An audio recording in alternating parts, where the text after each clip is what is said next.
Hello guys, आप लोग कैसे हैं। मैं मोहम्मद मिकाइल अंसारी और आप लोगों का मेरे इस यूट्यूब चैनल स्टडी मित्र मिकाइल में वेलकम है। तो दोस्तों, आज का मेरा टॉपिक है वर्ब, जो कि पार्ट्स ऑफ स्पीच का एक टॉपिक है और बहुत ही इम्पोर्टेंट टॉपिक है। तो आइए हम लोग देखते हैं कि वर्ब क्या होता है। वर्ब दोस्तों, तो अगर इसके डिफिनेशन की बात करते हैं तो हम लोग सबसे पहले देखते हैं क्या होता है। Verb is a word which shows an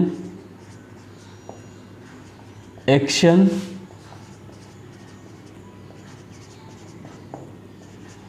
possession or state of being। इस तरह से दोस्तों ये वर्ब का एक सिंपल डिफिनेशन है, जिससे कि आप समझ सकते हैं कि वर्ब क्या होता है। क्योंकि हम लोग पार्ट्स ऑफ स्पीच का वर्ब एक टॉपिक है जिसमें हम लोग वर्ड की बात करते हैं, और यह वर्ड है जो कि शो करता है, जो दिखाता है या बताता है एक एक्शन को या एक पोजीशन को या एक स्टेट ऑफ बीइंग को। ये सब क्या होता है? एक्शन, यानी काम करने को हम लोग एक्शन बोलते हैं। जो भी वर्क होता है वो एक्शन वर्ब के हेल्प से होता है। और अगर हम लोग किसी का एक रिलेशन बताते हैं या किसी के पास क्या है, यानी उसका ऑनर कौन है, अगर ये बताते हैं तो वो पोजीशन में आता है। और स्टेट ऑफ बीइंग का दोस्तों, इसमें किसी के स्टेट यानी कि अवस्था को बताया जाता है कि कोई किस अवस्था में है और कहाँ है, कहाँ था या कहाँ होगा। इस तरह से दोस्तों ये तीन स्टेटमेंट दिया जाता है। और हम लोग देखते हैं, अगर एग्जाम्पल के हेल्प से अगर देखना चाहते हैं तो पहला हम लोग देखते हैं, अगर एक्शन की बात करें, जैसे कि हम अभी लिख रहे हैं तो हम लोग बोल सकते हैं आई एम राइटिंग, यानी लिखने का जो काम हो रहा है ये एक्शन में आया दोस्तों। इस तरह से अगर दूसरे की हम बात करते हैं पोजीशन, तो पोजीशन में होता है किसी के पास कुछ है, था या होगा, या किसी चीज़ से उस आदमी का क्या रिलेशन है। तो इसमें देखते हैं दोस्तों, जैसे कि ही हैज अ कार। इसमें दोस्तों कि कोई आदमी है, उसके पास एक कार है, यानी कि उस कार का वो मालिक है। और इस तरह के बताने के लिए हम लोग हैव हैज ये प्रयोग करते हैं, जिसे हम लोग पोजीशन बोलते हैं।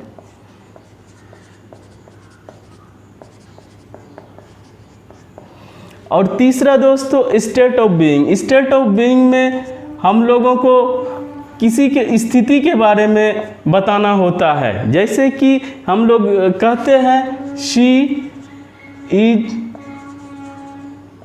ब्यूटीफुल, तो इस तरह से किसी के बारे में ये बताया जाता है कि वो कैसी है, या शी इज अ टीचर, यानी कि वो क्या है। इस तरह से अगर हम लोगों का सेंटेंस बनाते हैं तो उसे हम लोग स्टेट ऑफ बीइंग बोलते हैं। उसकी अवस्था को अगर बताते हैं तो स्टेट ऑफ बीइंग बोलते हैं दोस्तों।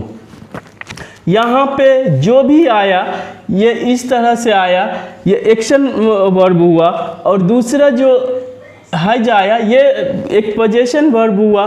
तीसरा यहाँ पे जो इज का यूज किया गया है ये एक स्टेटिव वर्ब होता है। अब हम लोग देखते हैं कि वर्ब कितने टाइप के होते हैं। तो एक्चुअली दोस्तों वर्ब दो टाइप के होते हैं, बाकी कुछ और सब टाइप्स होते हैं। यहाँ पे हम लोग मेनली जो दो टाइप होता है उसके बारे में जानेंगे, और इस दो टाइप में ही सभी वर्ब के जितने टाइप हैं वो इंक्लूड हो जाएगा। तो पहले हम लोग बेहतर तरीके से समझते हैं, तो देखते हैं कि वर्ब के कौन कौन से टाइप होते हैं। तो पहला टाइप या मेन टाइप होता है दोस्तों जिसे हम लोग बोलते हैं मेन वर्ब। दूसरा होता है दोस्तों जिसे हम लोग हेल्पिंग वर्ब या कहिए ऑक्सिलरी वर्ब बोलते हैं। यहाँ पे मेन वर्ब और इसका और नाम है, जैसे इसे हम लोग लेक्सिकल वर्ब बोलते हैं या इसे हम लोग ऑर्डिनरी वर्ब बोलते हैं, लेकिन ये इसे मेन वर्ब से ही हम लोग इसे जानेंगे, याद रखेंगे। और दूसरा दोस्तों हेल्पिंग वर्ब या ऑक्सिलरी वर्ब, यहाँ पे दोनों तरह का यूज़ किया जाता है। मेन वर्ब में जनरली मेन वर्ब ही बोला जाता है, लेकिन हेल्पिंग वर्ब और ऑक्सिलरी वर्ब दोनों तरह का बोला जाता है, इसीलिए ये दोनों तरह का आपको समझने की ज़रूरत है।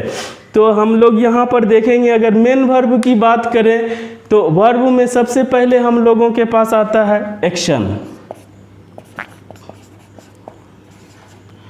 एक्शन वर्ब, तो दोस्तों इसको समझने के लिए हम ये करते हैं कि जो भी वर्ब हमारे पास होता है उससे जो भी एक्शन हो रहा है, यानी एक्शन या तो हो चुका है या एक्शन हो रहा है या एक्शन होगा, उसे हम लोग जो भी कार्य हो रहा है उसे हम लोग एक्शन वर्ब बोलेंगे। और वर्ब का जो भी फॉर्म होता है उसमें से हम लोग जो भी काम हो रहा है उसे एक्शन वर्ब के कैटेगरी में रखते हैं। जैसे कि अभी हम यहाँ पे बोलने का काम कर रहे हैं, तो बोलना एक मेरा एक्शन हुआ और इसे हम लोग एक्शन वर्ब बोलेंगे। जैसे स्पीक, हम अगर लिख रहे हैं तो लिखना भी एक वर्क हुआ, एक्शन हुआ। तो लिखना का इंग्लिश जैसे कि राइट। इस तरह से दोस्तों अगर आप वीडियो देख रहे हैं, देखने का अगर इंग्लिश में बोलते हैं वॉच, तो वॉच भी एक वर्ब हुआ। इस तरह से वर्ब जो भी है, जो भी एक्टिविटी एक्शन होता है उसके वर्ब को एक्शन वर्ब बोला जाता है। तो यहाँ पे हम लोग पहला लिखते हैं, अगर स्पीक करते हैं, बोल रहे हैं तो स्पीक, हम लोग लिखते हैं राइट। और हम लोग जो भी करते हैं, जैसे कि हम लोग वॉच कर रहे हैं, देख रहे हैं, अगर हम लोग कहीं जाने का काम कर रहे हैं, जाना गो, आना कम, खाना ईट।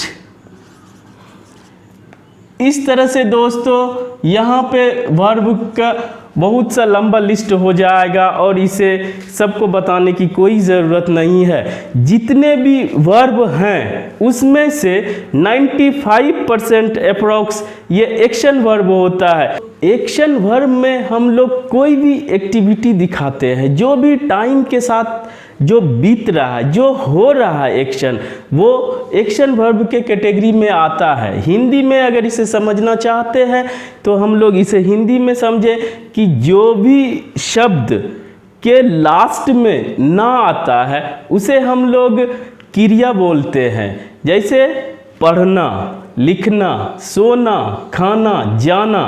इस तरह से इंग्लिश में उसका हम लोग इंग्लिश वर्ड याद करते हैं, और इंग्लिश में जो भी याद करते हैं अगर हम लोग हूबहू इस तरह से बोलने को हम लोग स्पीक बोलते हैं, तो ये हम लोगों का एक्शन वर्ब में जो भी एक्टिविटी हो रहा है वो एक्शन वर्ड कहलाता है। और एक्शन वर्ड चूँकि ये टेंस में यूज होता है और ये अपना फॉर्म टेंस के अकॉर्डिंग चेंज करता है। टेंस को हम लोग वर्ब को समझने के बाद टेंस पढ़ेंगे, उसमें वर्ब के सभी डाउट्स क्लियर हो जाएगा।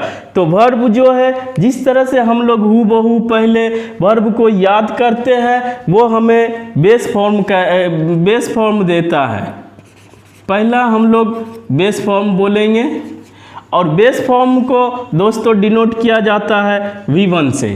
दूसरा, अगर उसका फॉर्म, चूँकि ये वर्ब जो है अपना 5 फॉर्म अपना चेंज करता है जो कि 5 फॉर्म में होता है, तो पहले फॉर्म को बेस फॉर्म बोलेंगे जिसे डिनोट करेंगे V1, और दूसरा फॉर्म होगा दोस्तों जिसे बोलेंगे V2। इसी तरह से तीसरा होगा V3 और चौथा होगा V4 और पांचवा होगा V5। लेकिन दोस्तों बेस फॉर्म V1 हुआ और दूसरे फॉर्म को हम लोग बोलेंगे पास्ट फॉर्म, और V3 को हम लोग बोलेंगे पास्ट पार्टिसिपल फॉर्म। और चूंकि V4 ज़्यादा नहीं बोला जाता है, यहाँ पे बोला जाता है V1 प्लस ING, जिसे अगर नाम देना चाहते हैं तो इसे बोलते हैं प्रेजेंट पार्टिसिपल। और दोस्तों V5 को बोला जाता है V1 प्लस S या ES। इस तरह से दोस्तों इसको, और हम लोग अगर बोलना चाहें तो इसे बोलते हैं प्रेजेंट फॉर्म। इस तरह से जो भी एक्शन वर्ब होता है, मेन वर्ब जिसको बोलते हैं, वो 5 फॉर्म में होता है। और पहले फॉर्म को हम लोग बेस फॉर्म बोलते हैं या प्रेजेंट फॉर्म भी बोला जाता है, प्रेजेंट फॉर्म। इस तरह से दोस्तों पहले फॉर्म को V1 को प्रेजेंट फॉर्म बोला जाता है, दूसरे को पास्ट फॉर्म बोला जाता है, और V3 को पास्ट पार्टिसिपल बोला जाता है, और फोर्थ फॉर्म को हम लोग प्रेजेंट पार्टिसिपल बोलते हैं। और जो फिफ्थ होता है या V1 प्लस S या ES जोड़ा जाता है, उसे प्रेजेंट फॉर्म बोला जाता है। तो प्रेजेंट फॉर्म 2 हुआ, लेकिन इसमें ये प्लूरल फॉर्म में यूज किया जाता है, जबकि ये सिंगुलर फॉर्म में यूज किया जाता है। उसको हम लोग बाद में देखेंगे दोस्तों। इस तरह से यहाँ पे हम लोग लेते हैं एग्जाम्पल के रूप में, जैसे सबसे सिंपल या सबसे पहला हम लोग लेते हैं गो। गो मीन्स जाना। अब अगर दूसरा फॉर्म की अगर बात करते हैं तो उसका गो का वेंट हो जाता है, और गो वेंट तीसरा फॉर्म गोन हो जाता है। V1 प्लस ING लगा दीजिए दोस्तों, गो प्लस ING गोइंग। और यहाँ पे V1 प्लस S या ES जोड़ना है तो गो में दोस्तों ES जोड़ के V5 बनाया जाता है। इस तरह से सभी का ये 5 फॉर्म होता है। किसी भी मेन वर्ब का या एक्शन वर्ड का 5 फॉर्म में होता है। और चूंकि इसको आपको याद करना होगा, और ये दोनों फॉर्म का कोई भी रूल के अकॉर्डिंग नहीं होता है, इसे भी आपको प्रैक्टिस करके या यूज़ करके आपको माइंड में रखना है दोस्तों। जहाँ तक बात ही है present participle V1 plus ING की, तो उसे ING लगाना सबसे आसान है, जिसे आप प्रैक्टिस में सिंपली सब लगा सकते हैं। और ये इसको S होगा या ES होगा, इसका डिसाइड करने के लिए दोस्तों 2-3 पॉइंट्स है, जिसे आप अगर 1-2 बार देख लेंगे तो वो आप बेहतर तरीके से समझ जाएंगे कि कहाँ पे S लगाएंगे और कहाँ पे ES लगाएंगे। ये भी हम लोग डिटेल से देखेंगे दोस्तों। इस तरह से सभी का 5 फॉर्म होगा, जिसे एक्शन वर्ब का है या मेन वर्ब का है। और इसका यूज हमारे पास टेंस में किया जाता है, तो टेंस हम लोग बेहतर तरीके से पढ़ेंगे। ये वर्ब के बाद थोड़ा सा हम लोग पार्ट्स ऑफ स्पीच के सभी पार्ट्स को पढ़ लें, सभी टॉपिक्स के बेसिक कंसेप्ट्स को, उसके बाद हम लोग टेंस पढ़ेंगे, ताकि बेहतर तरीके से हम टेंस समझ सकें। और इसके साथ एक और हम लोग लेते हैं दोस्तों फिलहाल, जैसे डू है। डू मीन्स करना होता है, कोई भी काम करना। और डू का सेकंड फॉर्म होता है डिड, और थर्ड फॉर्म होता है डन, और फोर्थ फॉर्म जो कि आसान है डूइंग, और फिफ्थ फॉर्म डज।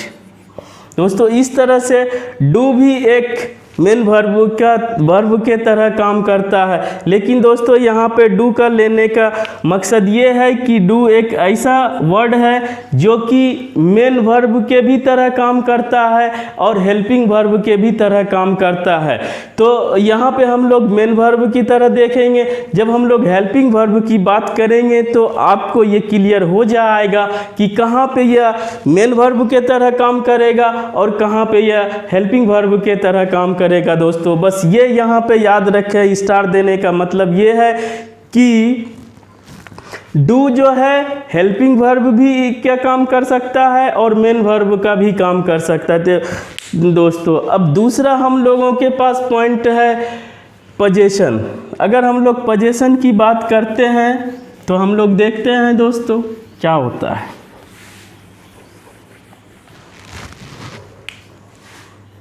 दूसरा हम लोगों के पास है पोजीशन।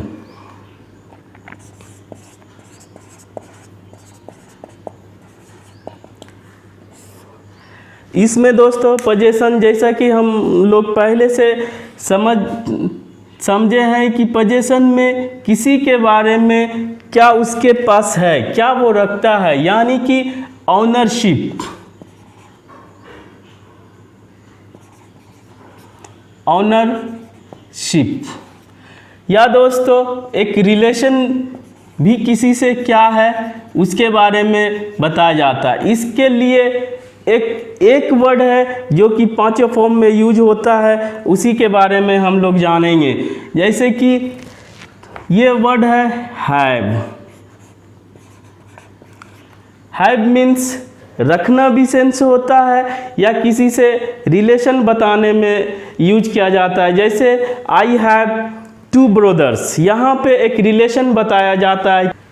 तो फर्स्ट फॉर्म हुआ V1 हैव, तो V2 इसका हो जाता है हैड, और V3 भी दोस्तों इसका हो जाता है हैड, और V4 इसका हो जाता है हैविंग, और V5 हो जाता है।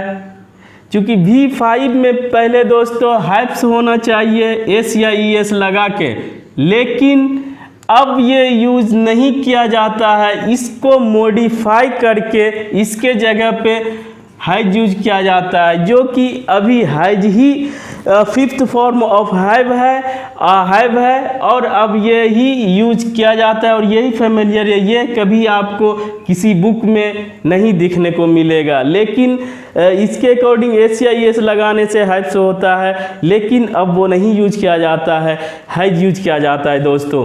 तो एक्शन वर्ड जैसे कि नाउन किसी भी नाम को कहा जाता है, जो भी हो वो इनफिनाइट है। इसी तरह से एक्शन वर्ड जो है वो भी जो भी एक्शन होता है सभी को वर्ब में 95% या उससे ज़्यादा कहे कि एक्शन वर्ड होता है। बाकी पोजीशन में सिर्फ एक वर्ड होता है जो हैव है। दूसरा दोस्तों हैव जैसे कि डू एक हेल्पिंग वर्ब का भी काम करता है और मेन वर्ब का भी काम करता है। इसी तरह से हैव भी है जो मेन वर्ब का भी काम करता है और हेल्पिंग वर्ब का भी काम करता है। यहाँ पे अगर मेन वर्ब के तरह काम करता है तो इसका 5 फॉर्म्स होंगे, और हेल्पिंग वर्ब ये आप खुद समझ जाएंगे जब हम लोग हेल्पिंग वर्ब पे इसका ये करेंगे, डिस्कशन करेंगे दोस्तों। अब तीसरा है हम लोगों के पास स्टेट ऑफ बीइंग। तो इसके लिए दोस्तों तीसरा पॉइंट है हम लोगों के पास स्टेट ऑफ बीइंग। इसमें दोस्तों हम लोग बात करते हैं बी फॉर्म की। बी फॉर्म क्या होता है? बी फॉर्म एक सेट है जिसमें से एक से ज़्यादा वर्ब हैं या कहिए एक से ज़्यादा वर्ड्स हैं, जैसे कि, और ये इसके हेल्प से, बी फॉर्म के हेल्प से दोस्तों हम लोग किसी के स्टेट अवस्था को ये कह सकते हैं प्रेजेंट टाइम में या पास्ट टाइम में या फ्यूचर टाइम में, किस टाइम में वो उसका अवस्था बताया जा रहा है। तो दोस्तों बी फॉर्म होता है टाइम बताने के लिए। सबसे पहले हम बात करते हैं प्रेजेंट टाइम की। अगर हम लोग प्रेजेंट टाइम की बात करें और इसके स्टेट बताने के लिए किसी का भी यूज किया जाता है, तो यहाँ पर हमारे पास इज है, एम है और आर है, यानी कि 3 वर्ब है जिसके हेल्प से हम लोग प्रेजेंट टाइम में अवस्था बताते हैं। दूसरा दोस्तों हमारे पास है पास्ट टाइम। पास्ट टाइम बताने के लिए बी फॉर्म का वर्ब 2 है, वाज और वर, जिससे हम लोग पास्ट टाइम में था या थे, और प्रेजेंट टाइम में है, हूँ या हैं, इस तरह से। अब है कोई भी स्टेट हम लोग फ्यूचर टाइम में भी बता सकते हैं। तो उसमें दोस्तों हम लोग देखेंगे कि फ्यूचर टाइम को बताने के लिए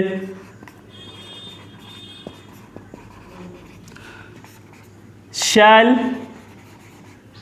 बी और विल बी का यूज किया जाता है। फ्यूचर टाइम को बताने के लिए स्पेशल वर्ड नहीं है, शैल को लगाया जाता है या विल को, उसके साथ बी खुद आता है।